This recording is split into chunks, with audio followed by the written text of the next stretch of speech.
Let's talk about the other item that Moff brought up at the beginning, where he was tabling monogamy versus non-monogamy. Because one of the things that a lot of guys come across when they're on dating sites now is ethical non-monogamy. Women are posting in their dating profiles that they're single, but in some cases they're not. They're either married or they have a boyfriend and they want to step out of the relationship, and they call it ethical non-monogamy. Do you guys run into this? I assume most of you are all single, right? Yes. Okay, so do you guys ever run into this when you're dating, when you're talking to guys, like where they're out and about, sort of scattering seed, doing whatever they want, and you have that conversation? Like, how does that usually work for you from your perspective? Nicole, let's start with you. Yeah. So I live in the Bay Area. We're sort of the land of everything goes sexually. That's like ground I zero, isn't it?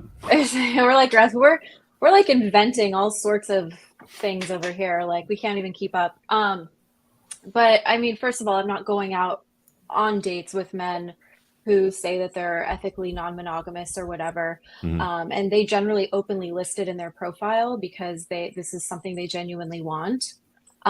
It's nothing I go near. At the same time, am I surprised by it? No. Why? Because monogamy is not for the faint of heart. Like, honestly, monogamy is not easy. It's not easy for women. It's not easy for men. If you can get yourself an arrangement where it's like, hey, it's ethical, we do what we want, it requires so much less from each person in that relationship. Um, and so it's like, it doesn't surprise me, that people are reverting back to this because this isn't anything new, right? Before, like the Judeo-Christian idea of monogamous marriage between a man and a woman, like people were doing this all the time. This isn't like new to the scene in 2023. This is like as old as time. So I'm not surprised by it, because it's the easy out, but it's nothing I go near. So Mm-hmm. What's your experience, Shania? It's not so much that I deal with people who are like, oh, I'm in a relationship, but it's open. It's just so much so that people just aren't looking for relationships right now. So I can't really say anything about it because I don't have much experience about it. But isn't that what dating apps are for? Like, isn't that why they created them, to match people up? Well, that's the thing, is that they're not looking for like serious relationships. They just want to meet as many people as they can, and then that's it. So I don't know. It's kind of interesting to me to be on a dating app because, like I said before, I'm looking for serious. I'm always a one person kind of girl, yada, yada, yada. And that seems to be rare nowadays. And so it is difficult to be on a dating app with all these people going like, oh yeah, not looking for anything serious. I'm open to dating multiple people and all that. And I don't know. It's weird. But I also understand why people do it. I mean, my old roommate was polyamorous, and so I had him explain it to me. And, it does make sense to some degree. But I don't know. How did he explain it to you? Like, what was his angle? So basically, I might be wording it wrong, but bare minimum basic explanation is that there was just no temptation. And so if he was with a partner and then he saw another girl at a bar, there was no like having to hold himself. Yeah, he didn't have to hold himself back. He was allowed to go and pursue her and take her home or do whatever. But still, loved his girlfriend, talked with his girlfriend about it, all that stuff. And she was cool with it. Yeah, I think she also was polyamorous, so like they both did it. But the one thing that was strange to me is that they both had dating apps, which, I mean, I feel like in that sense you're searching for it, where like if it happens naturally, like at a bar or like at a show or something like that, like then I understand. But when you're actively searching for another hookup while you also have a partner, that always kind of... Nicole, you said something interesting, that monogamy is hard for women too. Can you explain that? yeah, I think just monogamy in general for human beings requires a lot more than non-monogamy, because I feel like non-monogamy is like we look at the animal kingdom, non-monogamy's, it's everywhere, right? But we have, as humans, like we have higher reason, and we're able to develop virtues in ways that place us like above the level of merely animals. So monogamy it's just more difficult. And how is it more difficult for women as well? Well, because women can stray, women can be dissatisfied, women can be lonely, like women can experience all the emotions that men experience. And so while it looks different because men and women are different and our temptations may come to us in different forms, I think like Shania said, I mean, the couple said it. They're like, oh, there's no temptation, which to me, I hear there's no temptation. I hear, oh, there's no self-control. Oh, there's no desire for virtue. Oh, there's no difficulty. Mm-hmm. And so the problem there is that those two people are not going to be growing and developing to their highest potential as human beings. And that's fine. That's fine. But it's just like, not what I don't think it's the best. So, I mean, so far, it seems like most of you guys are about monogamy and it's what you demand from a guy when you get into a relationship. But you said that monogamy is hard for women.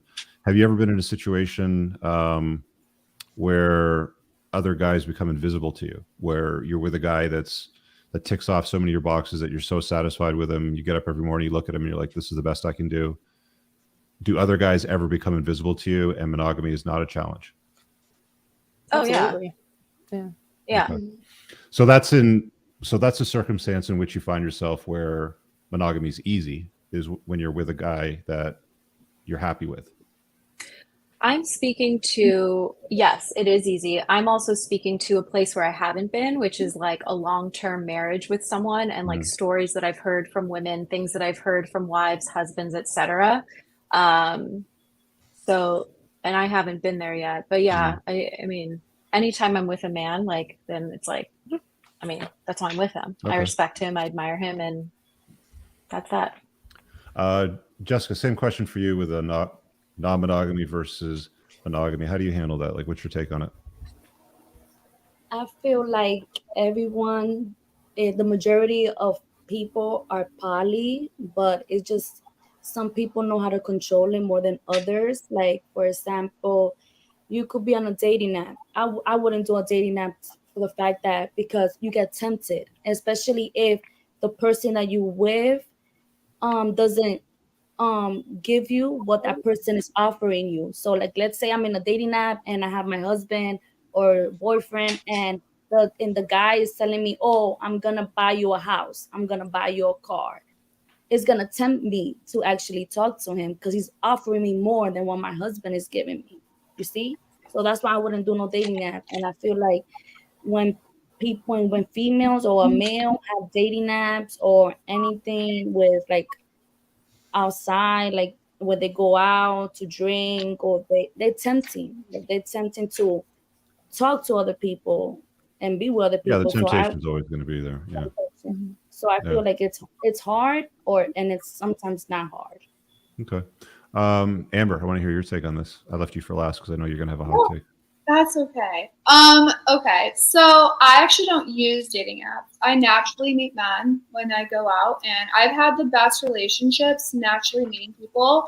I'm actually very into monogamy. I don't see anything wrong with it. I understand the idea of wanting to venture off and be with multiple people, but that's also because of social media, base app, let's be honest, and everything else out there to make women and men look better than they actually are.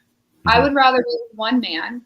I don't care if he's a mid. I don't give a shit. Any guy I've ever dated, he's always provided me with exactly what I needed. He's always made me happy. I'm very into having a conservative relationship. Yes, I understand what I do for a living, but when it comes to relationship values, I'm very big on having one person, a caregiver, someone I can rely on, someone that I just feel safe being around. I don't need financial support. I just want someone that's a man. That's it. So let me ask you this then, because you said that you're monogamous and that you list off a lot of conservative values that you find attractive, that you desire. But what would you say to the guys out there? And I'm sure you've heard them say this before, but Amber, you're sharing pictures of yourself with other men for $5.99 a month.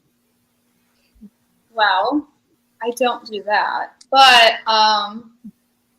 Do you I don't know. share nudes on your OnlyFans? Like, are they nudes or are they just feet pictures? Or I do nudes, but I also actually do very tasteful lingerie photo shoots. So a majority of the content I sell is actually lingerie. You could see it in that if you wanted to. So even the lingerie shoots, I think a lot of guys that you're looking for that you would deem to be conservative, conventional, they take care of you, they protect you, they take you out on dates and pay for stuff like that, typical stuff. Do you ever run into problems where guys are like, look, Amber, I dig your vibe, but I can't be serious with a woman that does this? I mean, like, even though it's just lingerie, you're still sharing a lot of skin out there. Actually, no. Some of them find it to be hot. Interesting. They actually find it to be hot. Okay. Minus the nudity, minus explicit content. When it comes strictly to lingerie, me doing atmosphere events, me going to outings where I'm there showcasing myself as basically a prop, they find it to be pretty hot because I'm a desirable woman. And they like being with a woman that's desired. That's interesting. I don't really have any thoughts on that, bud? Well, I'm kind of curious. I mean, why? I know it's hard to say. It's weird, but it's true. No, I mean, I think my curiosity comes from, if you being somebody, and I think everybody on this panel seems that way, like, you want to be the caretaker, you want to be the nurturer to the man. And I'm hearing kind of these conservative values. I'm just curious why previous relationships haven't worked out. Because everything that I'm hearing, big question is, why are you single?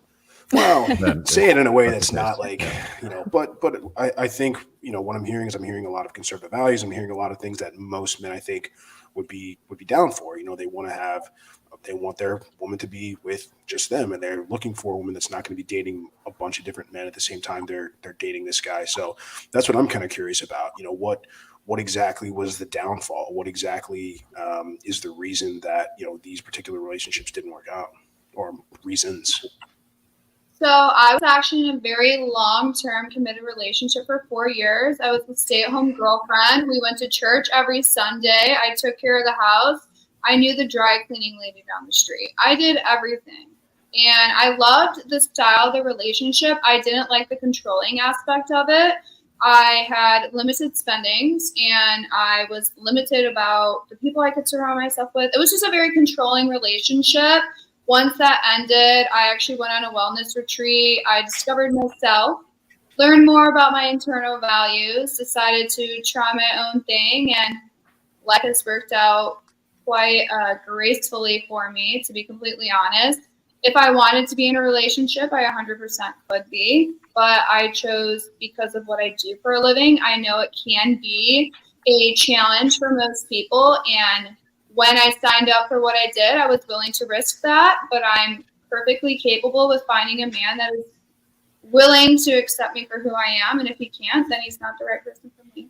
I really hope you guys enjoyed that clip. If you want to watch the full-length podcast, you can find that over here, that clip's from. If you're newer to the channel, make sure you hit subscribe over here, and pin down below in the top comment, you'll find a bunch of useful links to my website, my supplement line, books, and a bunch of other stuff. Have an amazing day. Peace out.